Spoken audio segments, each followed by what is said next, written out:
Bendecido sábado y bienvenidos otra vez al canal Estudiemos Juntos con John.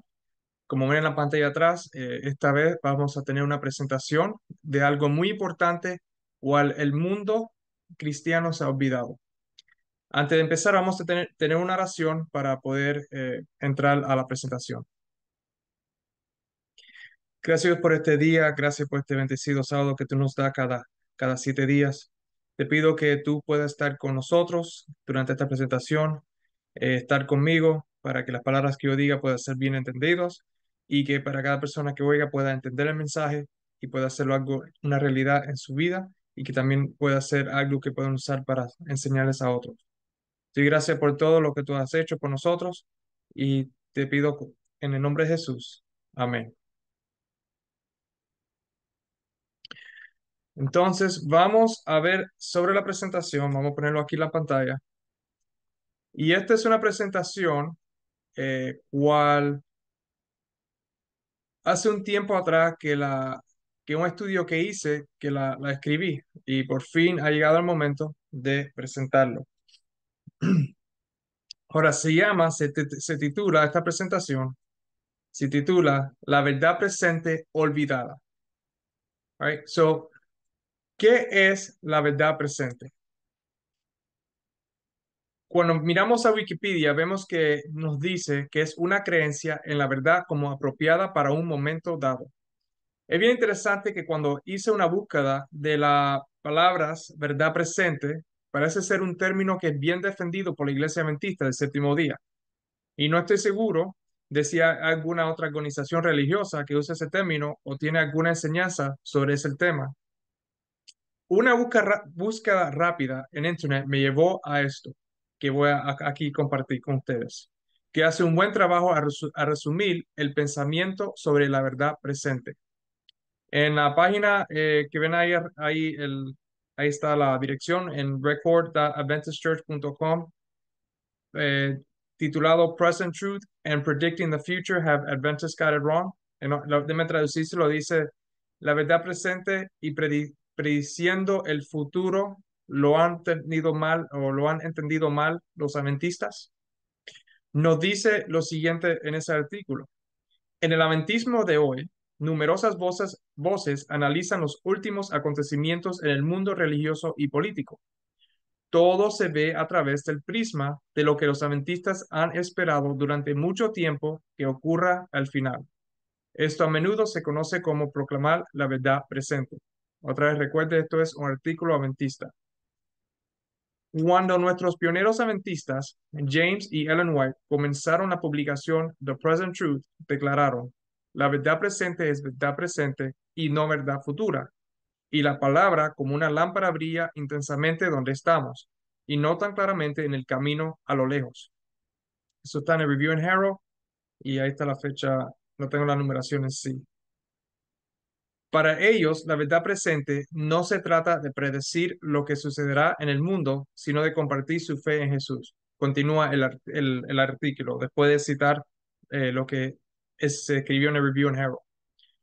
Esto está en armonía con lo que el apóstol Pedro llama verdad presente, el crecimiento moral que tiene lugar en la experiencia cristiana que culmina en el amor desinteresado.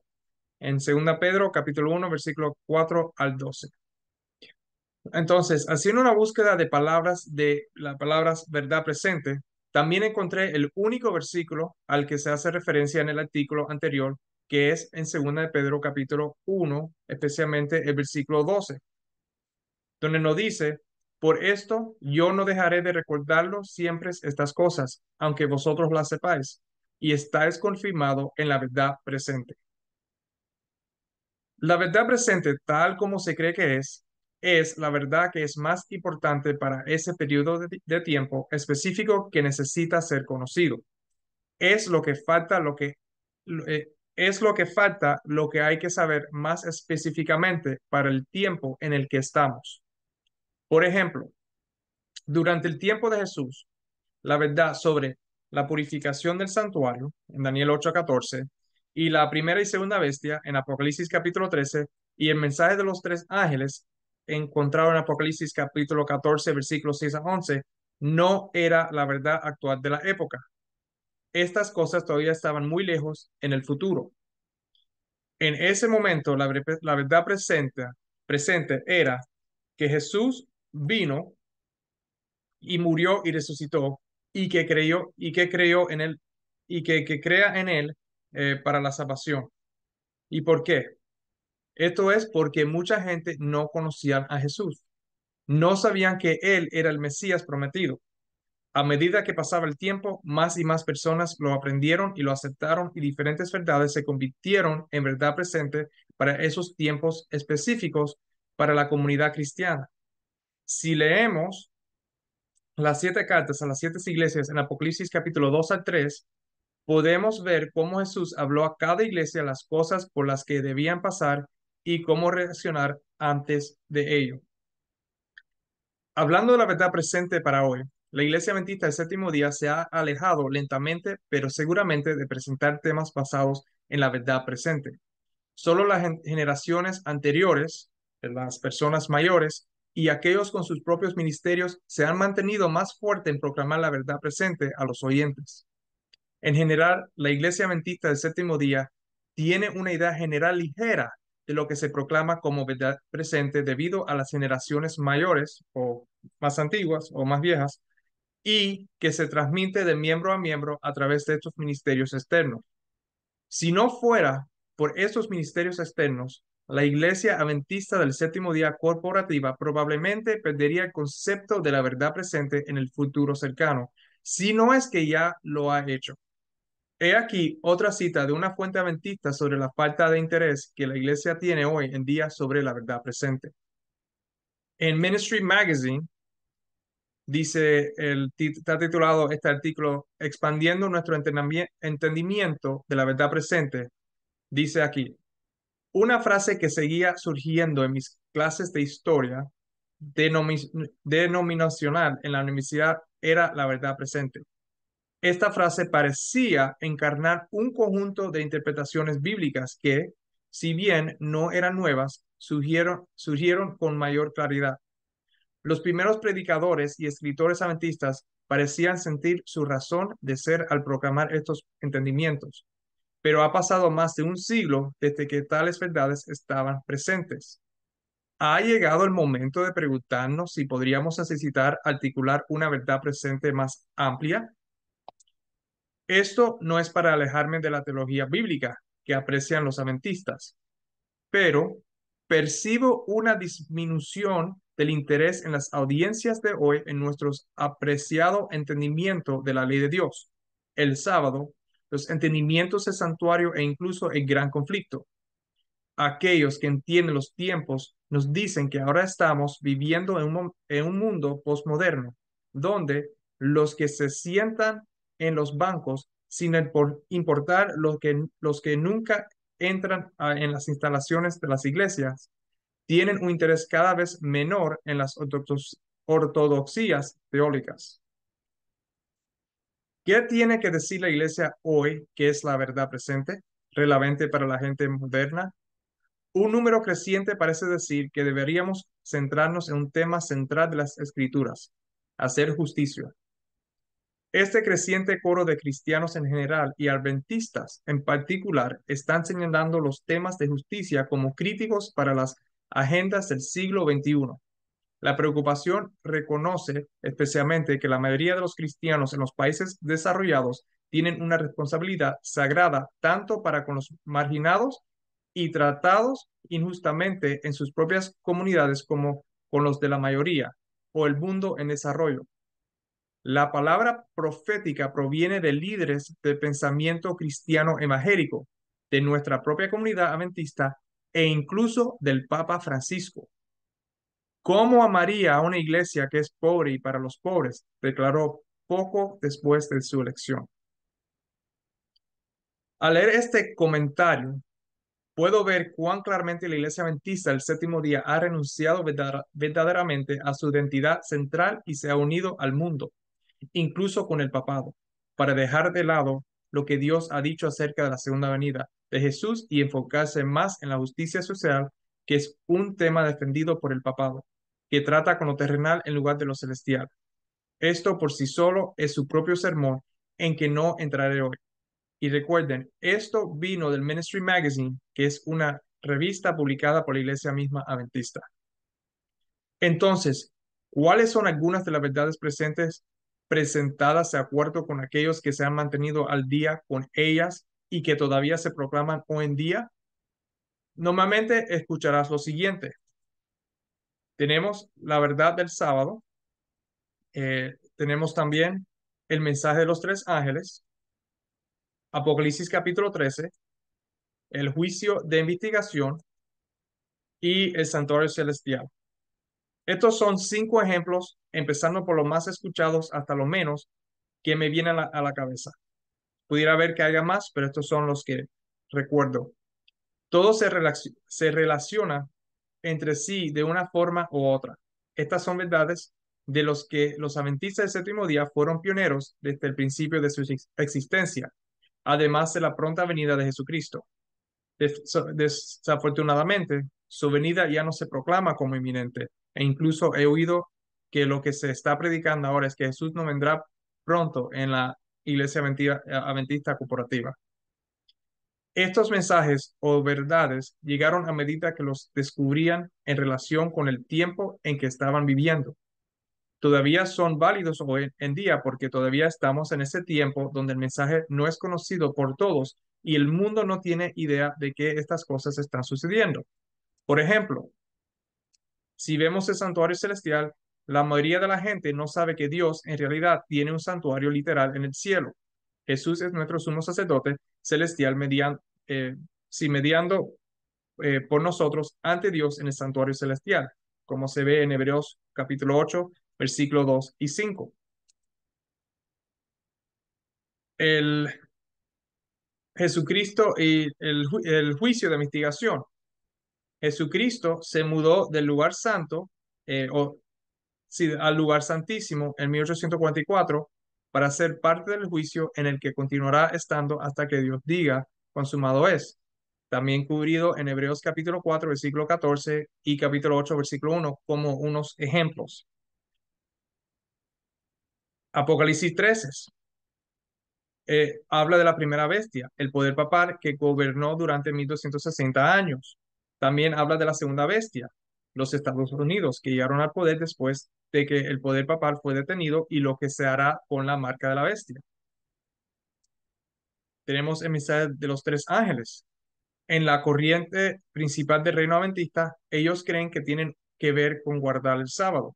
En realidad, tiene que ver con la eliminación del poder papal y su influencia y convolver la verdadera adoración del Dios verdadero, como vemos en Apocalipsis capítulo 14, versículos 6 al 11.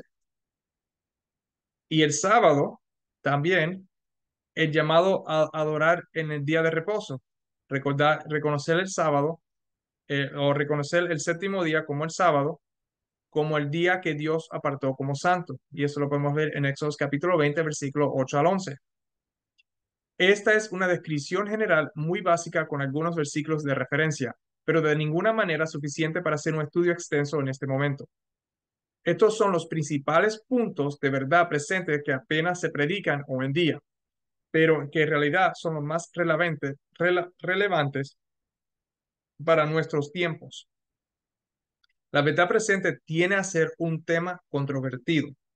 Como puede ver, el más popular para nuestro tiempo, que es el sábado, es probablemente el más controvertido de todos cuando el mundo entero parece reconocer el primer día de la semana en lugar del séptimo día, como Dios se requiere del verdadero creyente cuando Él dijo, recuerda, o en este caso, acuérdate del día de reposo para santificarlo.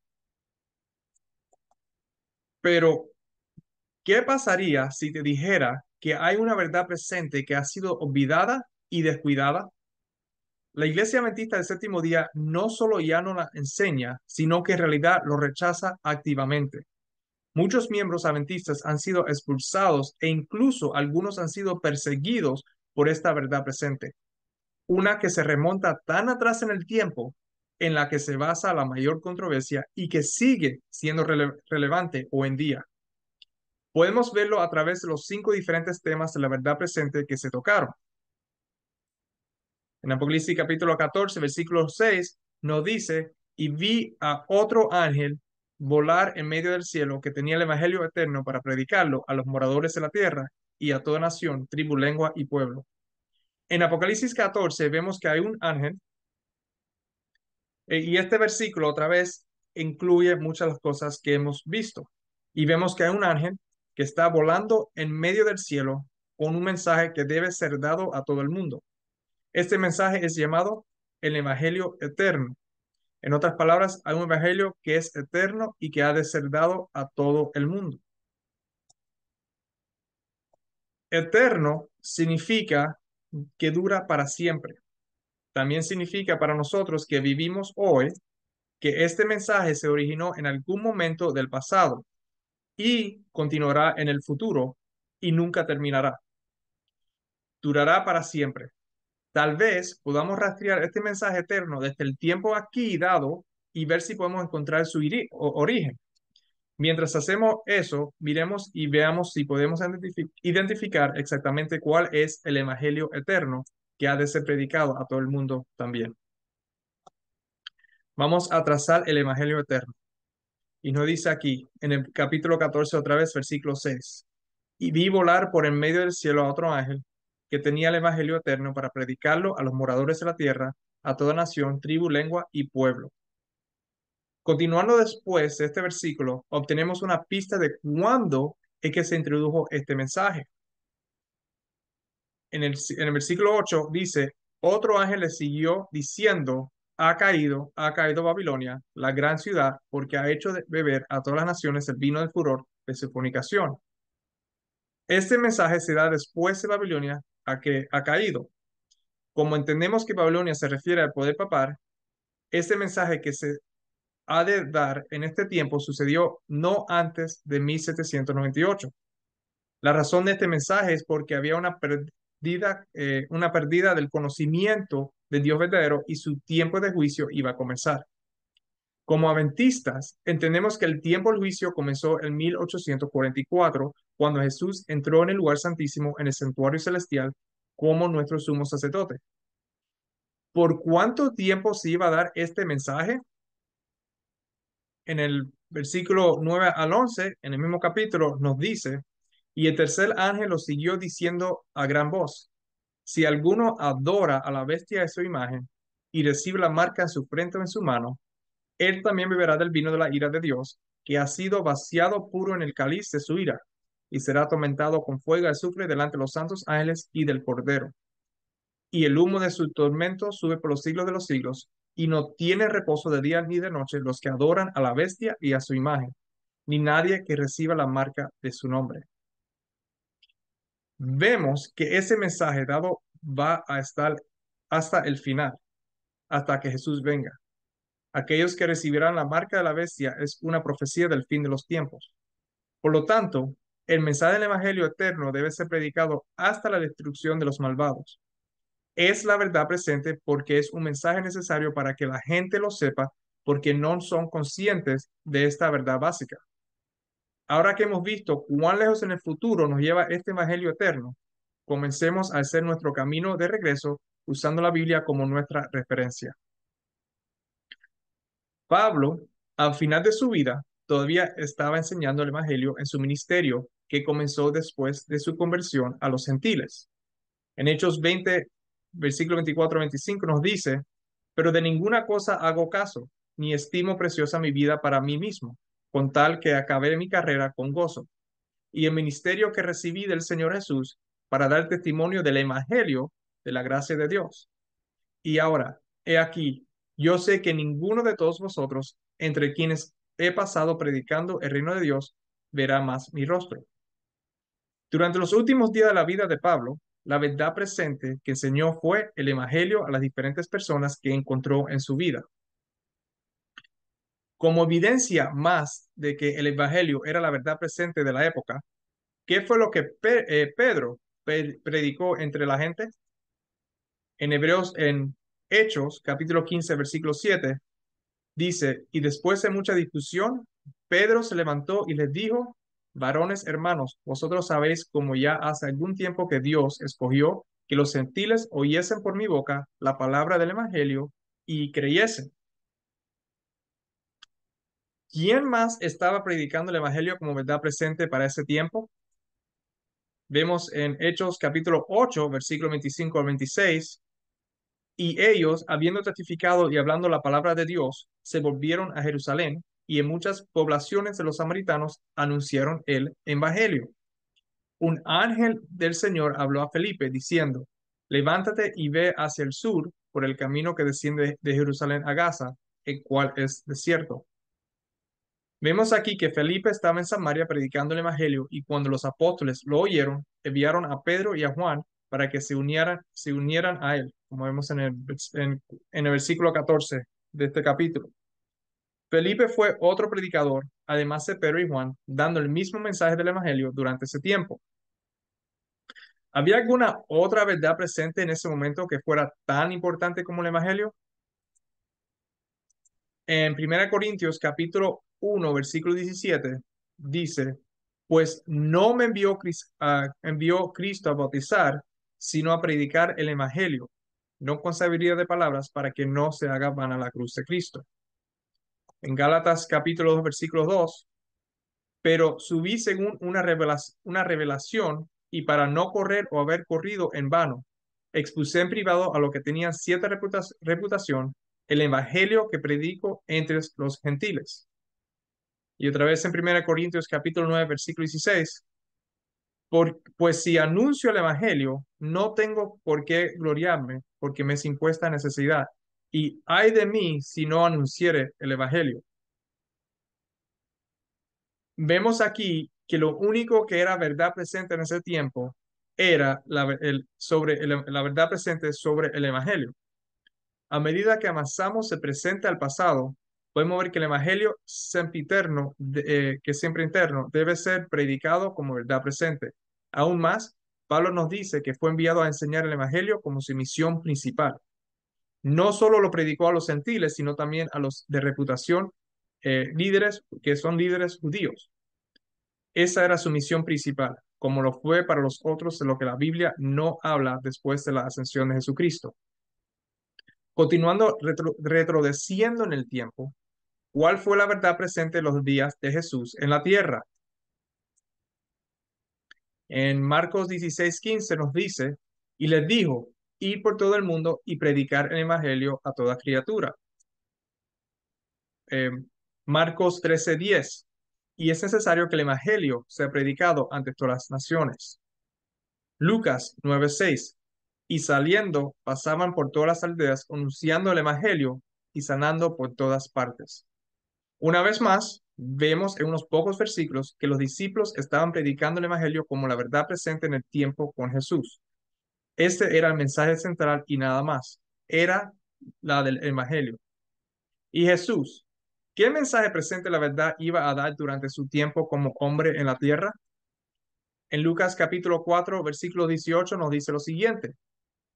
Jesús hablando dice, el Espíritu del Señor está sobre mí, por cuanto me ha ungido para dar buenas nuevas a los pobres. Y en buenas nuevas es el Evangelio. Me ha enviado a sanar a los quebrantados de corazón, a pregonar libertad a los cautivos y vista a los ciegos, a poner en libertad a los oprimidos. De las cosas que Jesús fue enviado a hacer, él fue especialmente ungido para predicar el Evangelio a los pobres. ¿Se predicó este mismo evangelio antes de la venida de Jesús? ¿Era este evangelio una verdad presente durante el tiempo de la nación de Israel? En Hebreos capítulo 4, versículo 2, nos dice lo siguiente, porque también a nosotros se nos ha anunciado la buena nueva como a ellos, pero no le aprovechó el oír la palabra para no ir acompañada de fe en los que la oyeron. Romanos capítulo 10, versículo 15 al 17. ¿Y cómo predicarán si no fueran enviados? ¿Cómo está escrito? Cuán hermosos son los pies de los que anuncian la paz, de los que anuncian buenas nuevas. Mas no todos obedecieron al evangelio, pues Isaías dice, Señor, ¿quién ha creído a nuestro anuncio? Así que la fe es por el oír y el oír por la palabra de Dios. Y Romanos 3, capítulo 1, versículo 2, del 1 al 2. ¿Qué ventaja tiene pues el judío? ¿O de qué aprovecha la circuncisión? Mucho, en todas maneras. Primera, ciertamente, que les ha sido confiada la palabra de Dios. El evangelio no solo fue predicado a los gentiles, sino también a la nación israelita, y no les benefició porque no tuvieron fe. Isaías, durante su tiempo, también preguntó acerca de quién debía creer el informe que le estaba dando a la gente en ese momento. Por último, Pablo nos dice que la ventaja que tenían los judíos sobre los gentiles era que habían recibido primero la palabra de Dios confiada, que incluía o enseñaba el evangelio. Nosotros hemos aquí hasta ahora recorrido un largo camino hasta el pasado.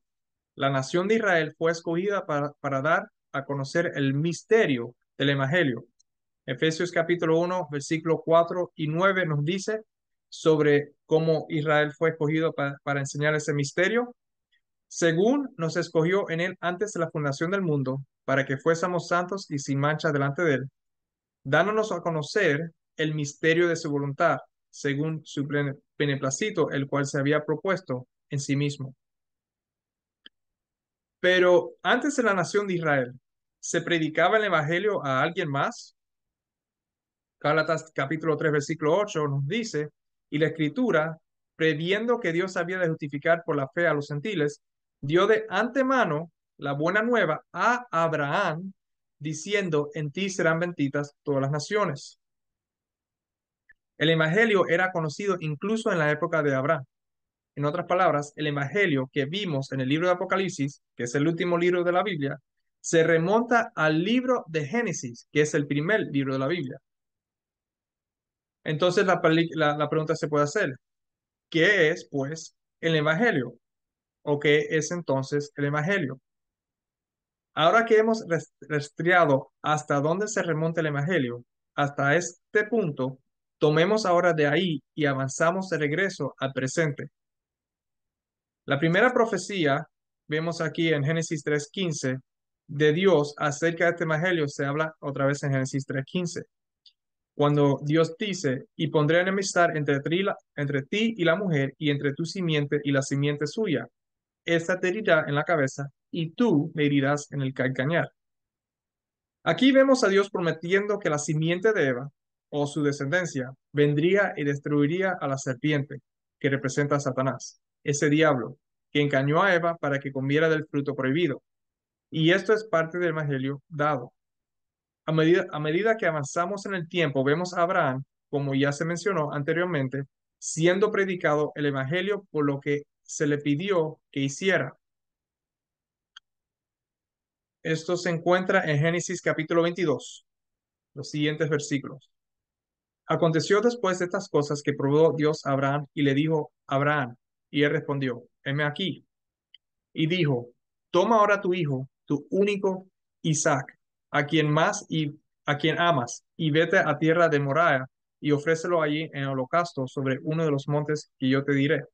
Y cuando llegaron al lugar que Dios le había dicho, edificó allí Abraham un altar y compuso la leña, y ató a Isaac su hijo y lo puso en el altar sobre la leña. Y extendió Abraham su mano y tomó el cuchillo para degollar a su hijo. Entonces el ángel de Jehová le dio voces desde el cielo y dijo, Abraham, Abraham. Y él respondió, heme aquí. Y dijo, no extiendas tu mano sobre el muchacho, ni le hagas nada, porque yo ya conozco que temes a Dios por cuanto no me rehusaste, tu hijo, tu único. Entonces alzó Abraham sus ojos y miró, y aquí a sus espaldas un carnero trabado en un zarzal por sus cuernos. Y fue Abraham y tomó el carnero y lo ofreció en holocausto en lugar de su hijo. Y dijo, por mí mismo he jurado, dice Jehová, que por cuanto no has hecho esto y no me has rehusado tu hijo, tu único hijo, de cierto te bendeciré y multiplicaré tu descendencia como las estrellas del cielo y como la arena que está a la orilla del mar. Y tu descendencia poseerá las puertas de sus enemigos. En tus simientes serán benditas todas las naciones de la tierra, por cuanto obedeciste a mi voz. Aquí está el relato del Evangelio dado con más detalle. Esta experiencia que tuvo Abraham fue la experiencia del Evangelio de la que habló Jesús cuando él dijo en Juan 8:56, Abraham vuestro padre se gozó de que había de ver mi día y lo vio y se gozó. ¿Cómo vio Abraham, que vivió mucho tiempo antes de la venida de Jesús, el día de Jesús? ¿Qué estaba a punto de hacer Abraham? Estaba a punto de sacrificar a su hijo. Sin embargo, no era un hijo cualquiera, era su único hijo. Las escrituras se aseguraron de enfatizar este punto una y otra vez. Dios le estaba mostrando a Abraham, a través de este acto, que había un hijo que Dios iba a dar por el mundo. Dios iba a dar su único hijo al mundo como sacrificio para redimir a la humanidad. Porque un niño nos es nacido, hijo nos es dado. Isaías 9:6. El cumplimiento de lo que se le dijo a Eva y al hijo que Abraham iba a dar se cumplió cuando Dios envió a su hijo al mundo y nació de una mujer. Gálatas 4, versículo 4 al 5 nos dice que, pero cuando vino el cumplimiento del tiempo, Dios envió a su hijo, nacido de mujer y nacido bajo la ley, para que redimiesen a los que estaban bajo la ley, a fin de que recibiésemos la adopción de hijos. ¿Comenzó esta filiación de hijo en su encarnación o era él el verdadero hijo de Dios antes de la encarnación? Hebreos 1, 5 al 6 nos da la respuesta. Porque a cuál de los ángeles dijo Dios jamás, mi hijo eres tú, yo te he engendrado hoy. Y otra vez, yo seré a él padre y él me será mi hijo. Y otra vez, cuando introduce al primogénito en el mundo, dice, adórenle todos los ángeles de Dios. El Energy de White lo expresa de esta manera. En el deseo de todas las gentes, capítulos 34.4, la dedicación de los primogénitos se remontaba a los primeros tiempos. Dios había prometido el primogénito del cielo para salvar el pecador. En CT 229.4 nos dice, en la primera ocasión que Cristo anunció a las huestes celestiales su misión y la obra que habría de realizar en el mundo, le informó que debía abandonar su distinguida posición, envolviéndose en la semejanza de un hombre, cuando en realidad era el Hijo del Dios infinito. Continúa ya en Peco, febrero 8, 1897, párrafo 3. A dar a su Hijo, Dios se dio a sí mismo para que el hombre pudiera tener otra prueba. Si Dios hubiera podido cambiar esta ley para encontrar al hombre en su condición caída, ¿no habría hecho esto y retenido a su Hijo unigénito en el cielo? Ciertamente lo haría. Y al dar su Hijo, Dios debía sacrificarlo por la salvación de todos los que creyeran. Ah, una cita más que se me olvidó de poner aquí, que es la carta 25, manuscrito 86, escrito en 1910, párrafo 29. Cristo era el Hijo unigénito de Dios y Lucifer, ese ángel glorioso, armó una guerra por el asunto hasta que tuvo que ser arrojado a la tierra. Y si vemos todas estas citas, antes de continuar aquí, vemos que Jesús era el Hijo primogénito o el Hijo engendrado, porque la palabra en inglés que cambiaron al español, que es que lo cambiaron a unigénito, pero la palabra verdadera es engendrado, era el Hijo engendrado desde el cielo antes de llegar aquí al mundo, igual como vimos en el libro de Hebreos capítulo 1.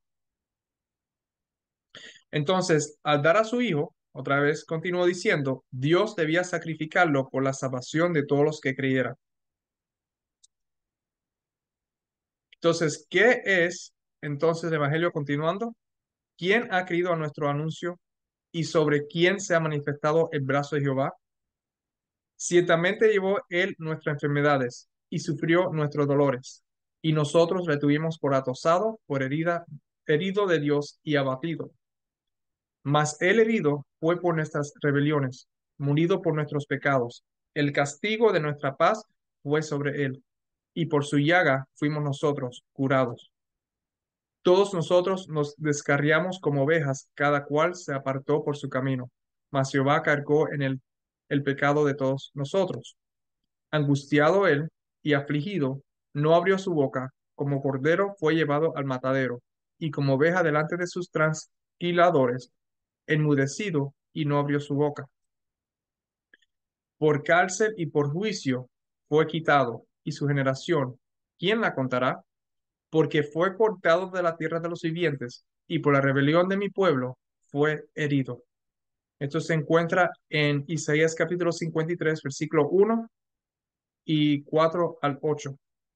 En el versículo 1 ven que tengo una estrellita ahí sobre el brazo de Jehová. Si leen la referencia que tengo abajo, 1 Samuel capítulo 2, versículo 31, 34 y el capítulo 3, versículo 12, vemos aquí que el brazo tiene que ver, es otra palabra o un símbolo para hijo. Estudien esos versículos que tengo ahí abajo. Al igual que la sombra que retrató Isaac aquí en este capítulo, Jesús, que es el brazo del Señor, su Hijo, guardó silencio contra aquellos que lo oprimían y afligían. Él fue herido por Dios y fue cortado de la tierra de los vivientes. Aquí el evangelio de lo que Dios iba a hacer con su propio Hijo por nosotros, como se le mostró a Abraham con Isaac, estaba siendo profetizado a la nación de Israel durante los tiempos de Isaías. Todo el sistema del judaísmo, tal como lo conocemos hoy, fue dado a la nación de Israel como una lección compacta del Evangelio. El N.G. de White lo expresa de esta manera en el Deseo Adolescentes, página 182.2. En toda página, sea de historia, preceptos o profecía, las escrituras del Antiguo Testamento irradian la gloria del Hijo de Dios. Por cuanto era de institución divina, todo el sistema del judaísmo era una profecía compacta del Evangelio. Ahora hay que preguntarse, ¿cuál es todo el sistema del judaísmo?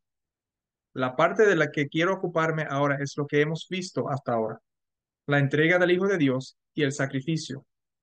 Desde el momento en que el hombre cayó, tuvieron que sacrificar animales para expiar sus pecados.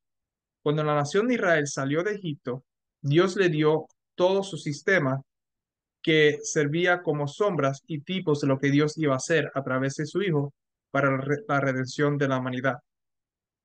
Cuando Adán y Eva pecaron, en lugar de entregar sus vidas de inmediato, Dios hizo una expiación temporal al tomar las vidas de otros animales en lugar de las suyas y lo vistió con ellos.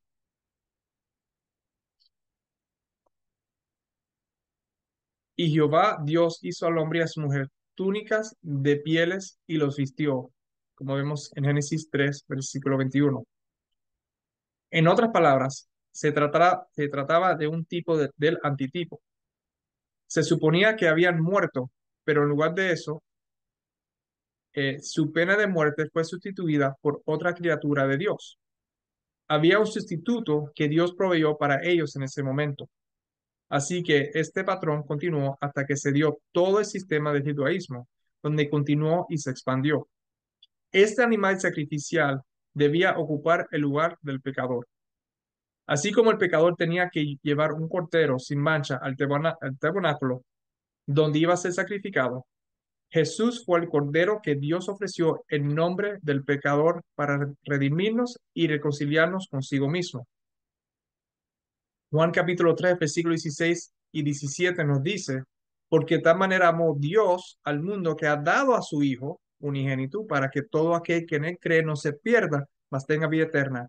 Porque no envió Dios a su Hijo al mundo para condenar al mundo, sino para que el mundo sea salvo por él. Primera Juan capítulo 4, versículo 9 al 10. En esto se mostró el amor de Dios para con nosotros, en que Dios envió a su Hijo unigénito al mundo, para que vivamos por él. En esto consiste el amor, no en que nosotros hayamos amado a Dios, sino que Él nos amó a nosotros y envió a su Hijo en propiciación por nuestros pecados.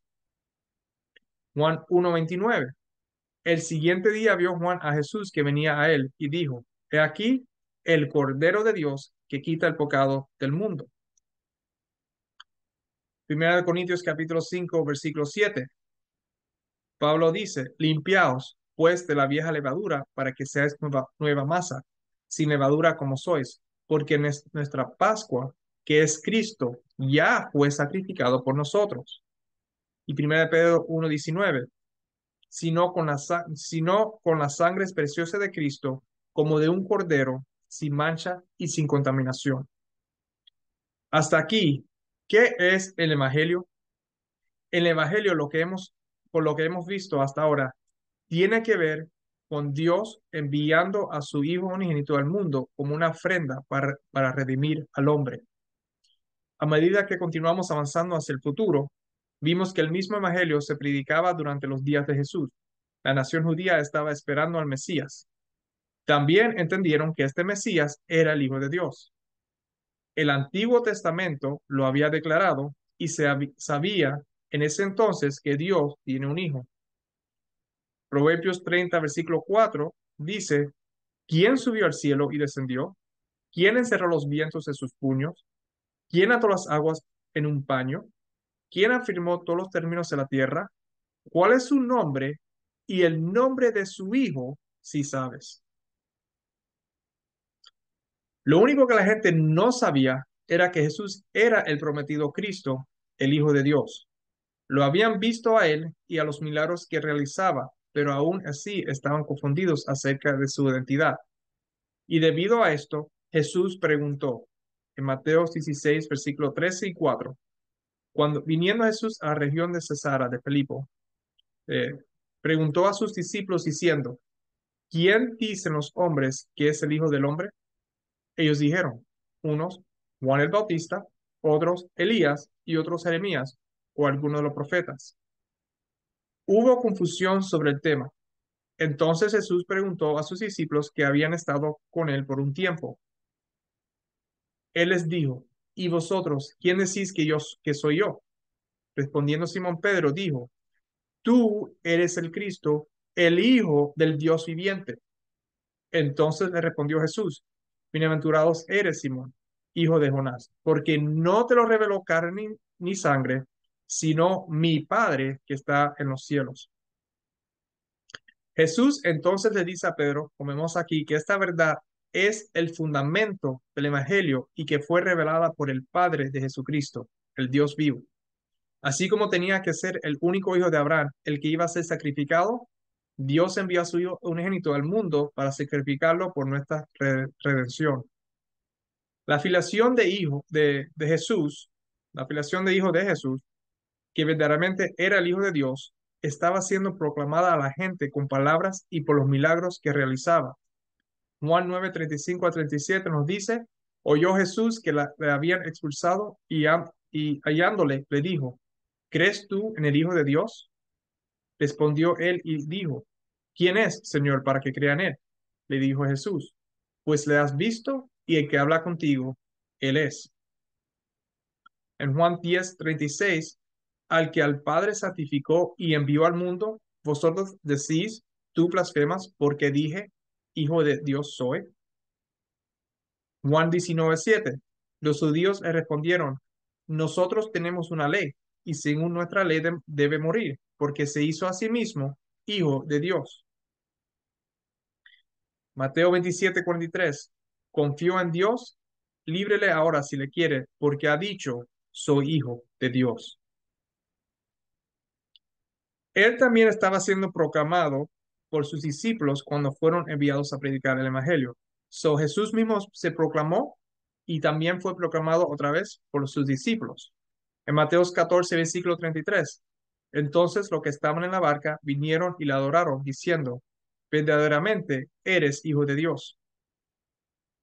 En Marcos 1:1, él escribe, principio del Evangelio de Jesucristo, Hijo de Dios. Juan capítulo 20, versículo 30 al 31, hablando sobre por qué él escribió el Evangelio, hizo además Jesús muchas otras señales en presencia de sus discípulos, las cuales no están escritas en este libro, pero ahora se han prescrito para que creáis que Jesús es el Cristo, el Hijo de Dios, y para que creyendo tengáis vida en su nombre. También fue proclamado por los ángeles como el Hijo de Dios. En Lucas 1, versículo 32 y 35, este será grande y será llamado Hijo del Altísimo, y el Señor Dios le dará el trono de David, su padre. Respondiendo el ángel le dijo, el Espíritu Santo vendrá sobre ti y el poder del Altísimo te cubrirá con su sombra, por lo cual también el santo ser que nacerá será llamado Hijo de Dios. Cuando Jesús se encontró con los demonios, ellos mismos proclamaron que él era el Hijo de Dios. En Marcos 3:11, por ejemplo, nos dice, y los espíritus inmundos al verle se postraban delante de él y daban voces diciendo, tú eres el Hijo de Dios. Incluso Dios mismo, con su propia voz, proclamó que Jesús era su propio Hijo. En Mateo 3:17, y hubo una voz de los cielos que decía, este es mi Hijo amado, en quien tengo complacencia. Primera de Juan, capítulo 5, versículos 9 y 11. Si recibimos el testimonio de los hombres, mayor es el testimonio de Dios, porque este es el testimonio con que Dios ha testificado acerca de su Hijo. Y este es el testimonio que Dios nos ha dado vida eterna y esta vida está en su Hijo. Durante todo el tiempo que Jesús estuvo en la tierra, la proclamación de su filiación a Dios fue proclamada y creída por muchos. Esta era la verdad presente de la época y continuó incluso durante la época de Pablo, como vimos en el principio de esta presentación. Este era el evangelio en el cual el hombre debía ser bautizado y salvo. Hablando de Felipe, dando el evangelio que se cubrió anteriormente, ¿cuál fue el evangelio que él enseñó? Entonces vemos aquí que Jesús lo dijo, Jesús es el Hijo de Dios y Dios lo dijo, Jesús lo dijo, los ángeles lo dijo y los discípulos lo dijo. Continuando con lo que dijo Felipe, entonces Felipe abriendo su boca y comenzando desde esta escritura, le anunció el evangelio de Jesús. Y yendo por el camino, llegaron a cierta agua y dijo el eunuco, aquí hay agua, ¿qué impide que yo sea bautizado? Felipe dijo, si crees de todo corazón, bien puedes. Y respondiendo dijo, creo que Jesucristo es el Hijo de Dios. Hechos 8:35 al 37. En el siguiente capítulo, versículo 19 al 20, y habiendo tomado alimento, recobró fuerzas y estuvo Saulo por algunos días con los discípulos que estaban en Damasco. Enseguida predicaba a Cristo en las sinagogas diciendo que este era el Hijo de Dios. El evangelio que era la verdad presente en ese momento era acerca de la filiación de Jesús ante Dios. Fue predicado por muchos a todos, no como una cosa ligera como hoy, sino específicamente que Jesús es el Hijo de Dios y que debían unirse en esta verdad para ser parte de la iglesia de Dios. Según Corintios capítulo 1, versículo 19, porque el Hijo de Dios, Jesucristo, que entre vosotros ha sido predicado por nosotros, por mí, Silvano y Timoteo, no ha sido sí y no, mas ha sido sí en él. Efesios capítulo 4, versículo 13, hasta que todos lleguemos a la unidad de la fe y del conocimiento del Hijo de Dios, a un varón perfecto, a la medida de la estatura de la plenitud de Cristo. Y es por eso que cuando llegamos a nuestro tiempo, ¿verdad? Siguiendo la historia, y llegamos a nuestro tiempo, el mensaje de los tres ángeles no tiene nada que ver con el sábado, sino con el Dios de la Biblia.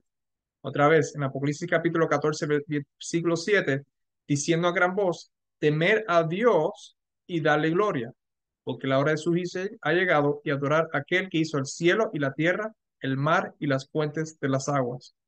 ¿Quién es este Dios que debemos temer en relación con el Evangelio eterno? Él es un Dios que tiene un verdadero Hijo engendrado a quien envió a este mundo para redimirnos. Él es un verdadero Padre que dio toda su posesión en su Hijo, el cual envió para nuestra redención. Un Padre que sintió el dolor de la muerte de su Hijo en esa cruz. En 2 Samuel capítulo 22, versículos 5 a 14, tenemos esa experiencia del Hijo y ese dolor que el Padre sintió cuando el Hijo estuvo en la cruz. Y nos dice, me rodearon ondas de muerte y torrentes de perversidad me atemorizaron. Ligaduras del Seol me rodearon, tendieron sobre mí lazos de muerte. En mi angustia invoqué a Jehová y clamé a mi Dios. Él oyó mi voz desde su templo y mi clamor llegó a sus oídos. La tierra fue conmovida y tembló, y se conmovieron los cimientos de los cielos, se estremecieron porque se indignó él. Humo subió de su nariz y de su boca fuego consumidor. Carbones fueron por él encendidos. El incluso los cielos Él inclinó los cielos y descendió, y había tinieblas debajo de sus pies, y cabalgó sobre un querubín y voló. Voló sobre las alas del viento. Puso tinieblas por su escondedero alrededor de sí, oscuridad de aguas y densas nubes. Por el resplandor de su presencia se encendieron carbones ardientes, y tronó desde los cielos Jehová, y el Altísimo pronunció su voz. ¿Cuál es una de las maneras en que le das gloria a Dios? Romanos 16:27, al único y sabio Dios sea gloria mediante Jesucristo para siempre. Y Filipenses 2:11, y toda lengua confiese que Jesucristo es el Señor para gloria de Dios Padre. Para temer a Dios y darle gloria, tenemos que creer y confesar que Él tiene un Hijo. Es a través de su Hijo que glorificamos al único Dios verdadero, el Padre. Es la identidad de Dios, y al identificar al Dios de la Biblia, vemos que Él tiene un Hijo. Es solo a través de conocerlos a ambos que seremos salvos, tendremos vida eterna.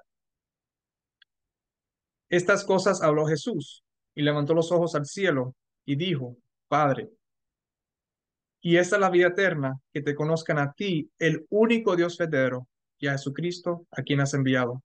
Juan 17, versículo 1 y versículo 3. ¿Cuándo se nos dice que debemos confesar que Jesús es el Cristo? ¿Qué significa eso? Como hemos visto en los versículos anteriores, ser el Cristo es sinónimo de ser el Hijo de Dios. Como lo dice Mateo 16:16, tú eres el Cristo, el Hijo del Dios viviente. ¿Por qué darle tanta importancia a este punto? Porque esta es el Evangelio eterno. Es el fundamento de la verdad presente declarada desde el Génesis hasta el fin de los tiempos. Es el mensaje especial dado por el primer ángel de Apocalipsis capítulo 14, después de la caída de la primera bestia, Babilonia. El llamado ahora es a volver a la adoración del Dios verdadero, el Padre, creyendo en el Evangelio eterno. Entonces, ¿cómo es esta verdad presente para hoy? Muchos en el mundo cristiano niegan que Jesús sea el Hijo de Dios real y literal. Hoy en día muchos teólogos enseñan otras doctrinas acerca de Jesucristo. La más famosa es llamada la Trinidad. Sin embargo, todos los demás niegan esta misma verdad a su propia manera. Primera Juan, capítulo 2, versículo 18 nos dice, hijitos, ya es el último tiempo, y según vosotros oísteis que el anticristo viene. Así ahora han surgido muchos anticristos. Por esto conocemos que es el último tiempo. ¿Quién es el mentiroso? Sino el que niega que Jesús es el Cristo. Este es el anticristo, el que niega al Padre y al Hijo. Nótese que la negación de que Jesús es el Cristo, que es una negación de su filiación, es ser anticristo. Entonces, ¿cuál es el peligro de no creer en el Evangelio eterno que se basa en que Jesús es el único y verdadero Hijo de Dios? ¿Cómo se conecta esto con el mensaje del primer ángel? 1 Juan, versículo 2:23.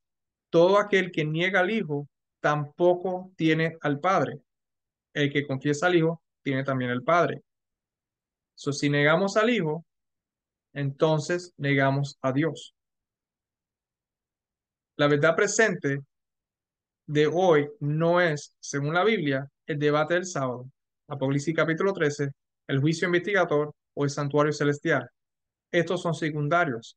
La verdad presente hoy es como proclama el mensaje de los tres ángeles, la adoración del Dios verdadero, y para tenerla también necesaria tener, eh, y para tenerla también necesitas tener el verdadero Hijo de Dios engendrado y literalmente. ¿Son importantes las otras doctrinas? Sí lo son. Pero ¿de qué sirven si niegas la única conexión con Dios, que es el Hijo de Dios?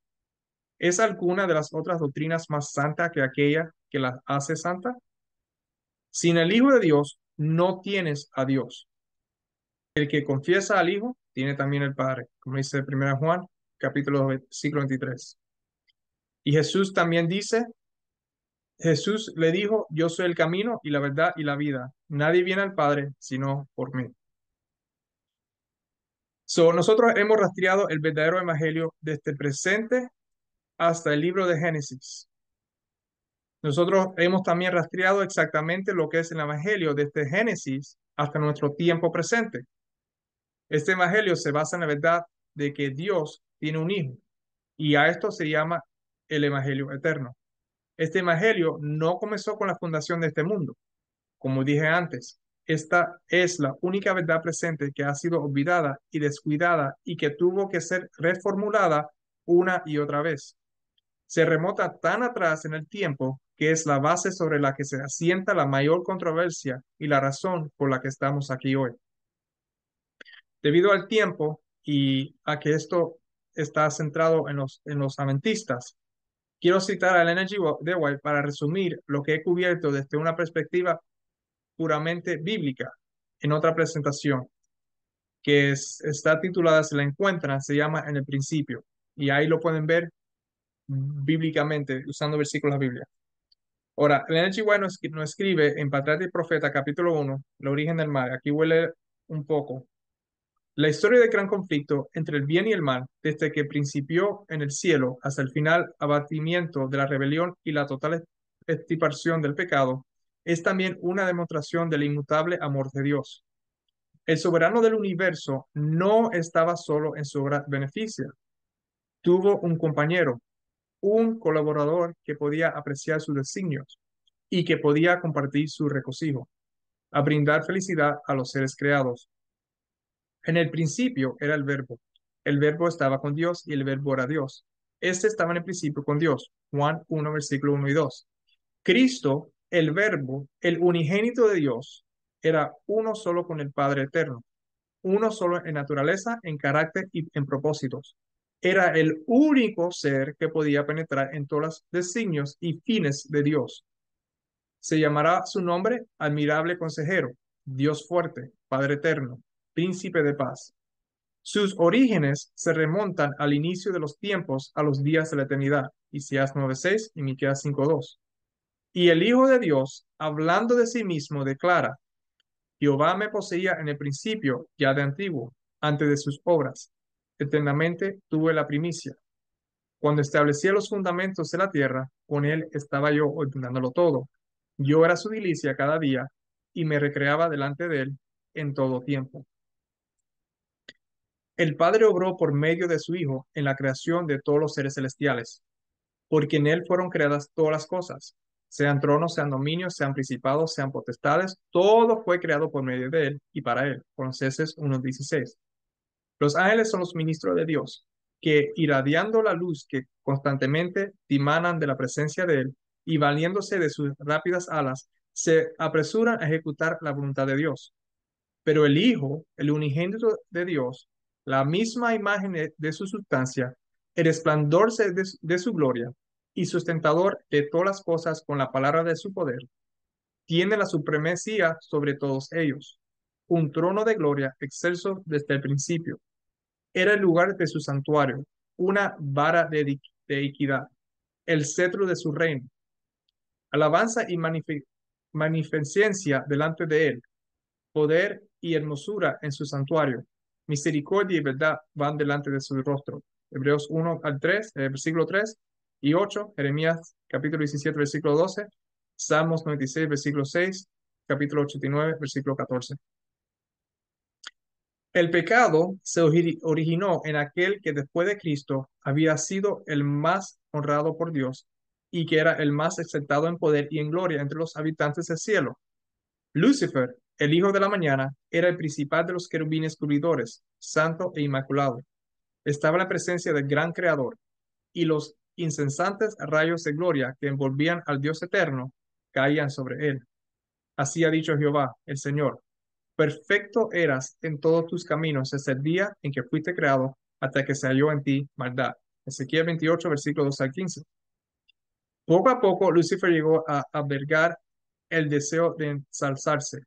Aunque toda su gloria procedía de Dios, ese poderoso ángel llegó a considerarse o considerarla como perteneciente a sí mismo. Descontento con el puesto que ocupaba, a pesar de ser el ángel que recibía más honores entre las huestes celestiales, se aventuró a codiciar el homenaje que solo debe darse al Creador.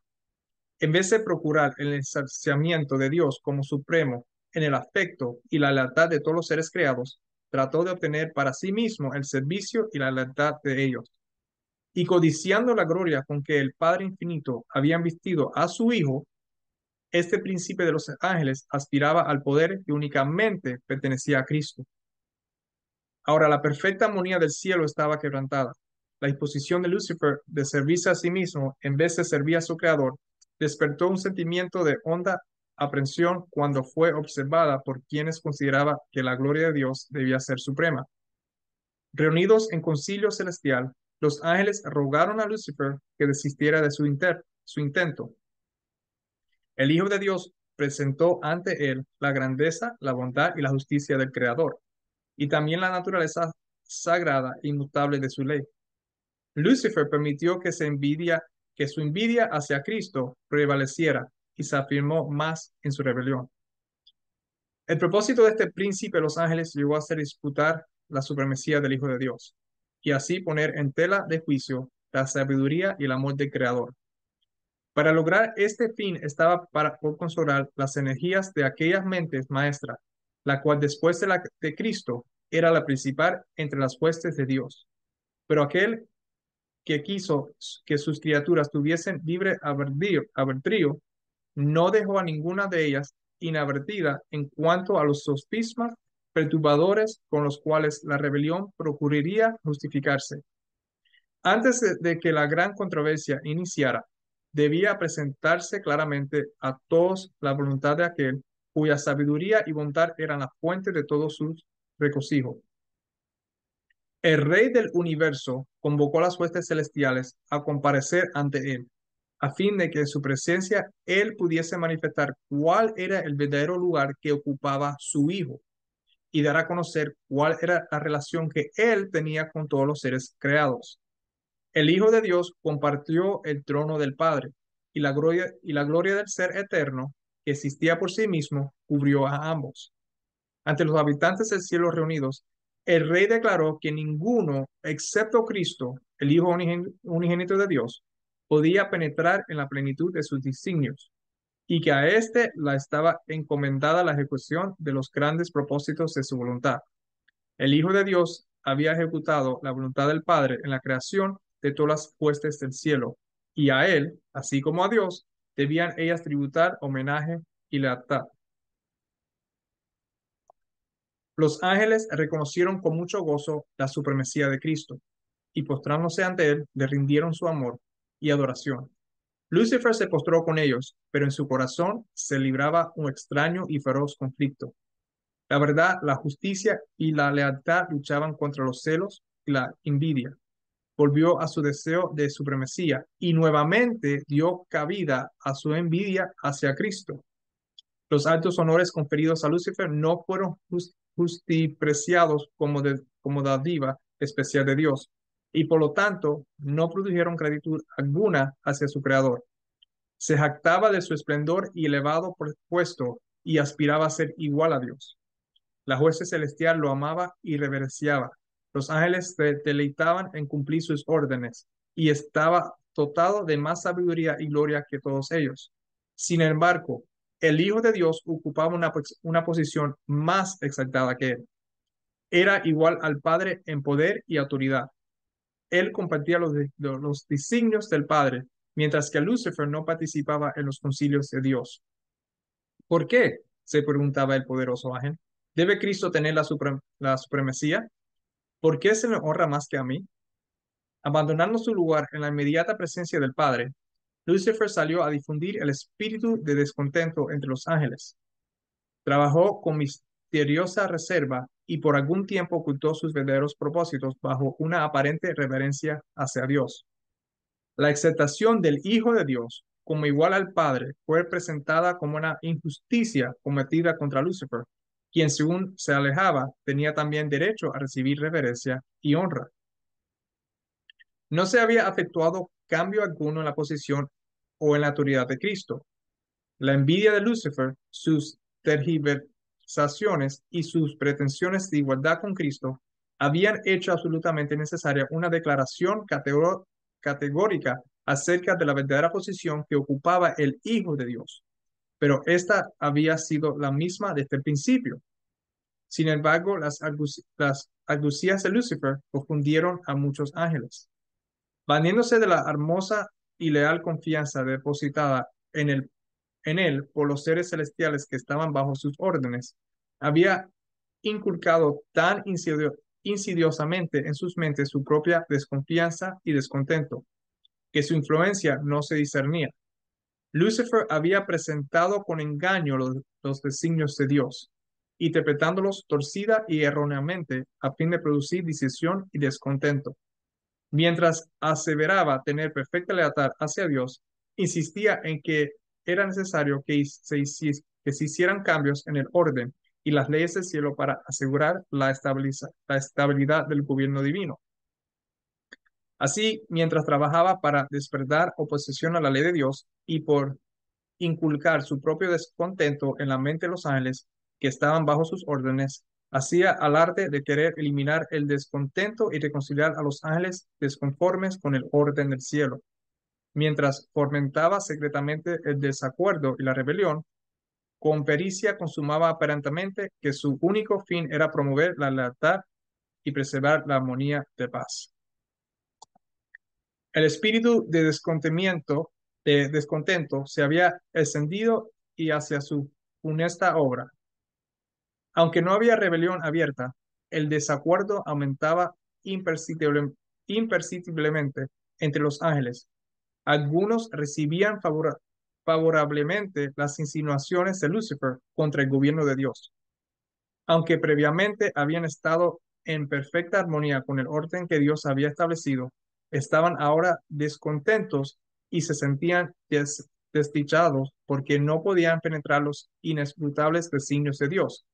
Les desagradaba la idea de exaltar a Cristo. Estaban listos para respaldar la demanda de Lucifer de que él tuviera igual autoridad que el Hijo de Dios. Pero los ángeles que permanecieron leales y fieles apoyaron la sabiduría y la justicia del decreto divino, y así trataron de reconciliar al descontento Lucifer con la voluntad de Dios. Cristo era el Hijo de Dios. Había sido uno con el Padre antes que los ángeles fueron creados. Siempre estuvo a la diestra del Padre. Su supremacía, tan llena de bendiciones para todos aquellos que estaban bajo su benigno dominio, no había sido hasta entonces disputada. La armonía que reinaba en el cielo nunca había sido interrumpida. ¿Por qué debía haber ahora discordia? Los ángeles leales podían ver solamente terribles consecuencias como resultado de esta distensión y, con fervientes súplicas, aconsejaron a los descontentos a renunciar de su propósito y a mostrarles leales a Dios mediante la fidelidad de su gobierno. Aunque había abandonado su puesto de querubín protector, si hubiera querido volver a Dios, reconociendo la sabiduría del Creador y conformándose con ocupar el lugar que se le asignó en el gran plan de Dios, habría sido restablecido en su puesto. Había llegado el momento de tomar una decisión final. Él debía someterse completamente a la divina soberanía o colocarse en abierta rebelión. Casi decidió volver sobre sus pasos, pero el orgullo no se lo permitió.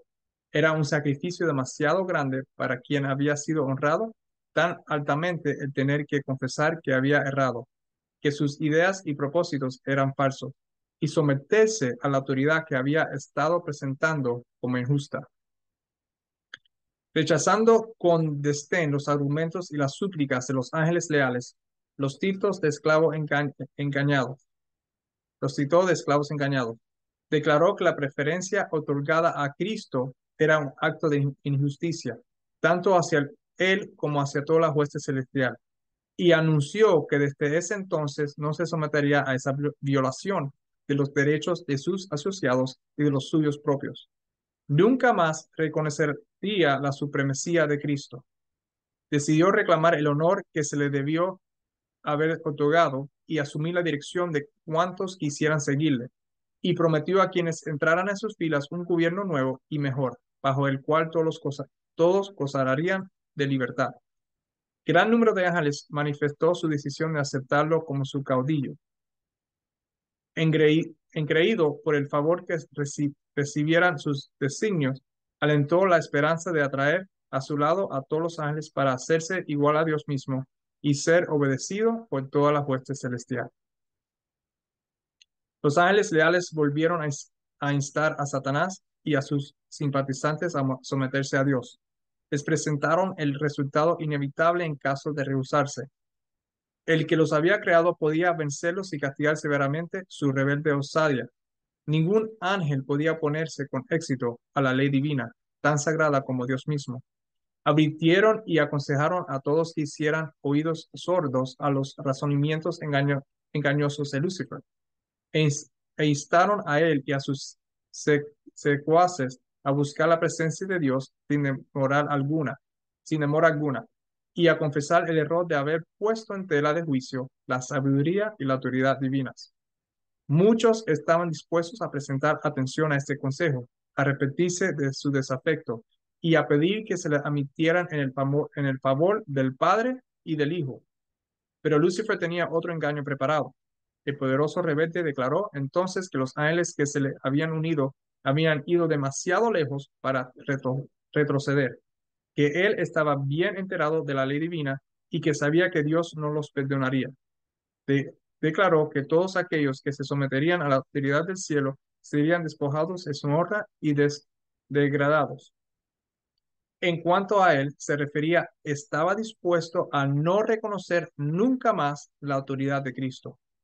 Manifestó que la única salida que les quedaba a él y a sus seguidores era declarar su libertad y obtener por medio de la fuerza los derechos que no se les quiso otorgar de buen grado. Dios permitió que Satanás continuara con su obra hasta que el espíritu de desafecto se transformó en una activa rebelión. Como querubín ungido, Lucifer había sido altamente exaltado, era muy amado por los seres celestiales y su influencia sobre ellos era poderosa. El gobierno de Dios incluía no solo a los habitantes del cielo, sino también los de todos los mundos que habían creado. Y Lucifer llegó a la conclusión de que si pudiera arrastrar a los ángeles celestiales en su rebelión, podría también arrastrar a todos los mundos. Él había presentado su punto de vista astutamente, haciendo uso de sofismas y engaños para lograr sus fines. Su poder para engañar era enorme. Disfrazándose con un manto de mentira, había obtenido una ventaja. Todo cuanto hacia estaba tan revestido de misterio que era muy difícil revelar a los ángeles la verdadera naturaleza de su obra. Hasta que ésta no estuviera plenamente desarrollada, no podría manifestarse cuán mala era ni su desafecto sería visto como rebelión. Aún los ángeles leales no podían discernir bien su carácter ni ver a dónde se examinaba su obra. Su política era confundirlos con argumentos sutiles sobre los designios de Dios. Cubría de misterio todo lo sencillo y por medio de astuta perversión ponía en dudas las declaraciones más claras de Jehová. Y su elevada posición, tan íntimamente relacionada con el gobierno divino, daba mayor fuerza a sus pretensiones. Había procurado falsear la palabra de Dios y había tergiversado el plan de gobierno divino, alegando que el Creador no actuaba con justicia al imponer leyes a los ángeles, que al elegir sumisión y obediencia de sus criaturas, buscaba solamente su propia exaltación. Desde antes que nada fuera creado, Dios engendró a un hijo. Todas las guerras en el cielo vino del simple hecho de que Lucifer no quería aceptar a Jesús como el verdadero Hijo de Dios y someterse a él. Así como Lucifer fue derrotado en el cielo y luego en la tierra, ha ido por ahí distribuyendo el mismo espíritu del anticristo, la negación de la filiación de Jesús, al mundo y buscando adoración por cualquier medio que pueda. La filosofía principal que ha estado funcionando durante casi 2000 años ha sido la doctrina de la Trinidad, que fue tomada del paganismo. Los teólogos de hoy, movidos por el espíritu del anticristo, Niegan abiertamente el testimonio de Dios de que Él tiene un hijo. Los teólogos adventistas escriben lo siguiente. Por ejemplo, esto está publicado eh, en Adventist World, noviembre 2020 de 2015, y también publicado en el sitio web Instituto de la Investigación Bíblica. Ya están las referencias ahí abajo.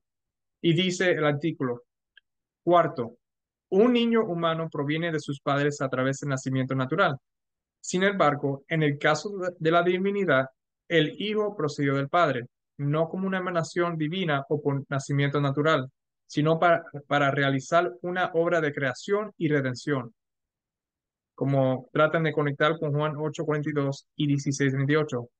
No hay apoyo bíblico para la generación eterna del Hijo del Padre. El Hijo vino de Dios, pero no fue generado por él. Quinto, y eso está correcto, porque la primera parte que se está hablando aquí tiene que ver con la doctrina católica, donde el Hijo siempre está siendo generado. Pero aquí donde de verdad viene el problema. Quinto, la imagen padre-hijo no se puede aplicar literalmente a la relación divina padre-hijo dentro de la divinidad. El hijo no es el hijo natural y literal del padre. Un niño natural tiene un comienzo, mientras que dentro de la divinidad el hijo es eterno. El término hijo se usa metafóricamente cuando se aplica a la deidad. Transmite las ideas de distinción de personas dentro de la deidad y la igualdad de la naturaleza en el contexto de una relación eterna y amorosa. Recuerden, esto es, antes de continuar, l- ya vimos el problema que Lucifer tuvo en el cielo y como en el cielo el Hijo le fue dado autoridad y poder porque era el Hijo de Dios literal, es el cielo. Pero aquí el mismo problema que Satanás tenía en el cielo, que no quería aceptarlo, lo estamos viendo por los mismos teólogos y como esto es más para los adventistas, estamos viendo a los mismos teólogos adventistas como niegan, igual como Jesús dice, no Jesús, como Juan dijo, el anticristo niega al Padre y al Hijo, igual como hace Lucifer. Continuando a otras referencias aquí que vemos. La relación del Padre-Hijo en la deidad debe entenderse en un sentido metafórico, no es un sentido literal. Esto es por Max Hampton, Entendiendo la Trinidad, página 97. No nos queda otra alternativa que aceptar que Jesús no pudo haberse convertido en un hijo literal de Dios en la eternidad. No pudo ser su propio hijo.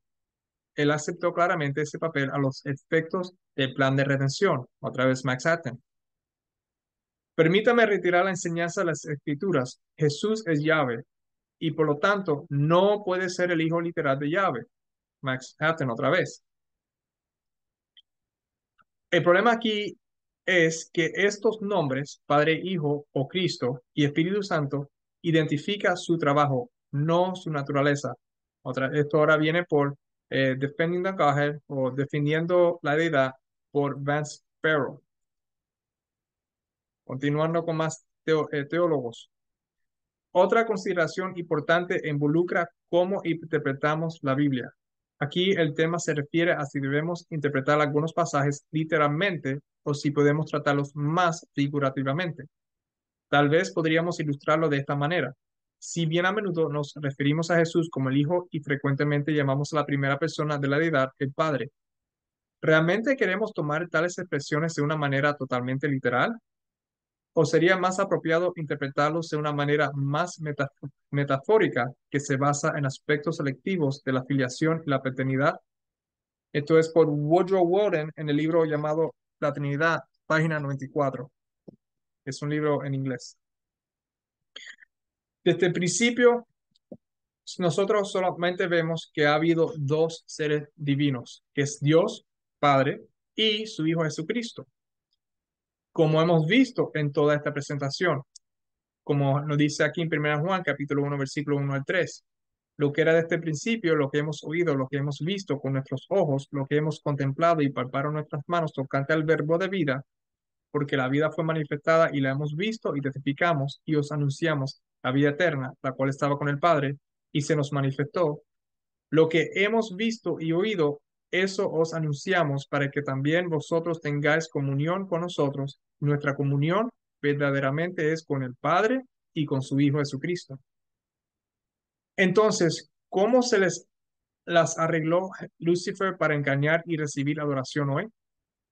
Otra vez, ¿cómo se las arregló Lucifer para engañar y recibir adoración hoy? Si solamente hay dos seres divinos desde el principio. Dejemos que los digan los mismos teólogos. Aquí tenemos, estos son, sí, teólogos adventistas. Otra vez. No creemos en tres dioses, sino en un solo Dios, en tres personas. Estas tres personalidades participan en una sustancia. En la unidad divina hay tres personas coeternas y coiguales, que, aunque distintas, son el único Dios indiviso. Las tres personas comparten una naturaleza indivisible.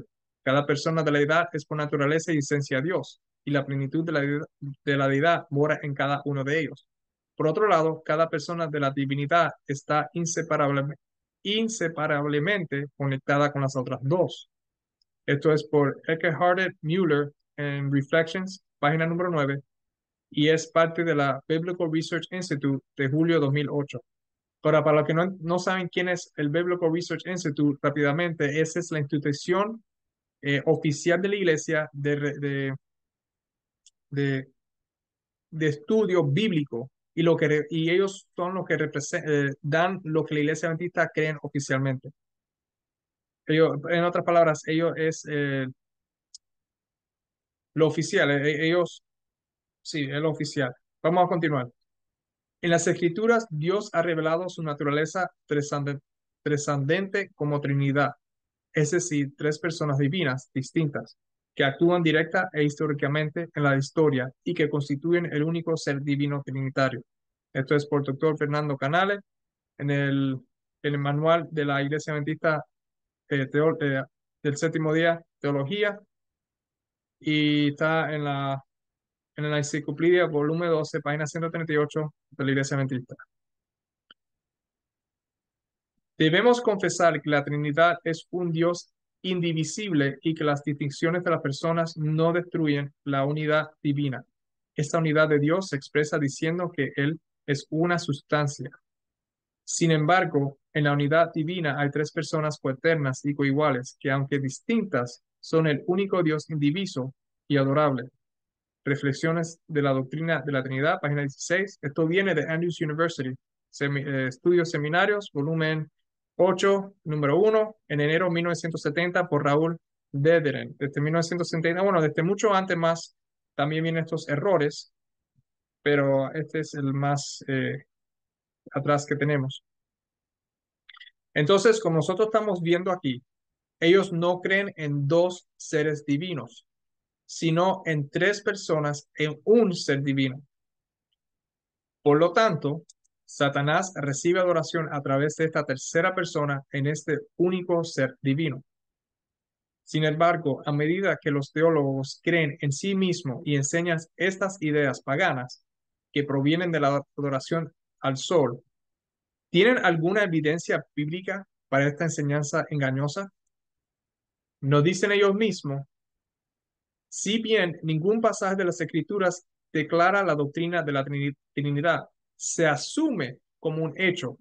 Solo por fe podemos aceptar la existencia de la Trinidad. Otra vez esto viene del Adventist Review, volumen 158, número 31, página número 4. El papel de la Trinidad en una doctrina de Dios siempre plantea preguntas. Una de las razones es que la palabra en sí no aparece en la Biblia, ni hay una declaración clara de la idea, pero la Biblia establece el escenario para su formulación. Y el concepto representa un desarrollo de afirmaciones y conceptos bíblicos.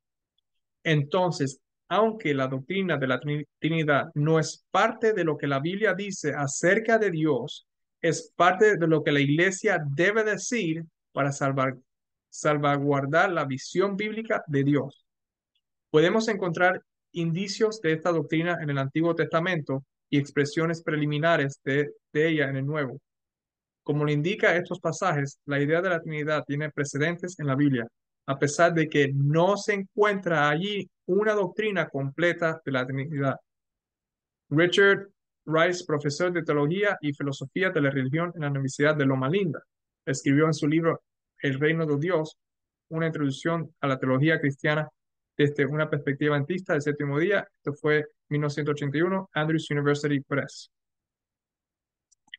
Otra vez, nos dicen, el concepto de la Trinidad, es decir, la idea de que los tres son uno, no se establece explícitamente, sino que solo se asume.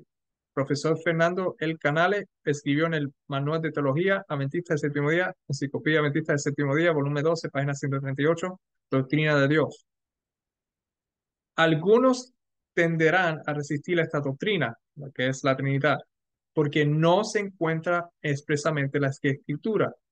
El misterio de la Trinidad por Raúl de Deren, publicado en Andrews Review, 26 de agosto de 1993.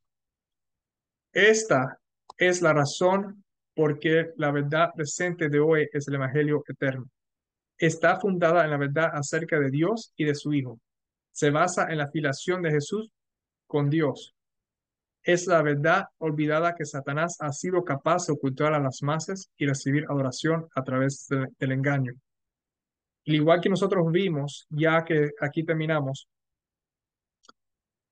vimos que el Evangelio eterno que nos dice en Apocalipsis 14, versículo 6, de ir y ser predicado, es eterno. Tiene un pasado desde la eternidad pasada y va a seguir hasta la eternidad futura. Y eso viene desde antes que la tierra y la humanidad fuera creada, donde Dios estableció a su Hijo con poder y autoridad, y su Hijo, su propio Hijo, que es hijo de él, antes que nada fuera creado, recibió esta autoridad y poder. Se le fue presentado a los jueces celestiales y Satanás no lo quiso creer. Y cuando Adán y Eva cayeron, él vino y por medio de la mentira ha llegado a mentir y a convencer a la mucha de la cristianidad que Dios no tiene un hijo. Y se incluye él mismo, Satanás mismo se incluye como la tercera persona de la Trinidad para recibir adoración también. Y por eso es que el ángel viene con el Evangelio eterno y el mensaje es temer a Dios y adorarlo a Él. Con esto terminamos este estudio y espero que pudieran entender cuál es la verdad olvidada y cuál es la importancia de poder recordarla una vez más. Porque en toda la Biblia, esa verdad del Evangelio es lo que nos va a dar a nosotros a llegar a dar vida de eterna. Y la que Satanás, trabajando mucho duro por las escuelas religiosas y por todos estos teólogos, negando esa realidad y por medio de ellos muchos serán perdidos. Vamos a tener una oración entonces para poder terminar esta presentación. Gracias a Dios por esta presentación que se hizo, una presentación larga, pero espero que la gente han podido tener paciencia y verlo y entenderlo. Y entender en sí cuál es el Evangelio eterno, cuál el ángel salió volando para predicar a todo el mundo. El Evangelio que empezó que no es de nuestro tiempo solamente, sino desde que el pecado primero entró al cielo hasta que el pecado sea destruido y será para siempre. Te damos gracias por tu Hijo Jesucristo, que Él pueda morar en nosotros, que pueda ayudarnos en todas las cosas y que nosotros podamos reconocerlo como tu Hijo para que Él pueda reinar sobre nosotros con la autoridad que tú le has dado a Él para que reine sobre nosotros. Te damos gracias por todo, en el nombre de Jesús. Amén. Nos vemos entonces a ustedes en el próximo estudio. Tengan un bendecido sábado y un feliz resto de su semana.